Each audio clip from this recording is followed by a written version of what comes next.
In the far reaches of the cosmos laid a world with a people like no other, born and raised to do just one thing: fight. The Saiyans, a proud warrior people from the planet Vegeta, ruled by, King Vegeta. Well, narcissist much. Exactly. Their pride blinded them to the truth of their impending doom. But perhaps one Saiyan represented the best of them, even during their waning glory days. Bardock! He's cool, he's crude, he's got a bad attitude, and if he goes apeshit, you're totally screwed. And guess what? He's the father of Goku. Oh wow, I never would have guessed. Right? What a curveball. So what does that make Turles? Who? Bardock was a cold-blooded killer, ruthlessly conquering planets in service to the Saiyans' true overseer, Lord Frieza. They didn't just conquer planets, they wiped out every living thing, leaving Frieza uninhabited rocks to sell away. Bardock was an asshole.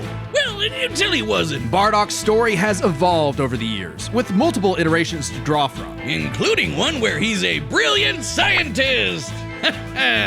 But only one is considered officially canon. Bardock's demeanor began to shift when he met and eventually married fellow warrior Guinea, and had two sons, Raditz and Kakarot. No, Bardock didn't go totally soft. He was still a ruthless warrior. You know that iconic red headband of his? It's stained with the blood of his fallen friends. Hardcore! Bardock could fly, move faster than light, and was naturally adept in using his ki as an explosive weapon. AKA shooting lasers from his hands! True to his brutal screw-you nature, Bardock's moves are all about overwhelming power. His final spirit cannon is like a ki-powered bazooka. His rebellion hammer punch ignites enemies on contact, and his rebellion spear basically turns him into a supercharged battering ram. The guy has no chill. He will run you over, break your spine, light you on fire, and then move on to the next guy. All in a day's work for a Saiyan. Marriage didn't change that. While Bardock cared for Guinea, in fact being one of few Saiyans of his time to actually have a romantic partner, he was still no family man. Like most Saiyans, he saw his sons as nothing more than future soldiers.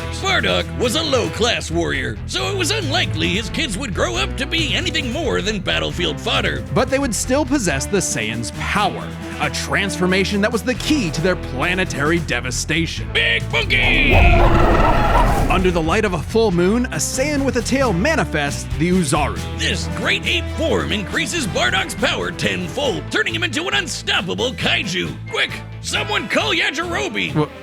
Why? Yajirobe, man! It's like his one thing! You know, he cuts off the tail, and don't take that from him. I thought Yajirobe's thing was eating people. Wait, what? Yeah, in original Dragon Ball, Yajirobe killed and ate a winged Namekian. Well, he was a demon at the time, but you know, retroactively. Okay. Yeah, I gotta see that. Alright, so come back next week for the full episode of Omni-Man versus Bardock. Thought he was funny.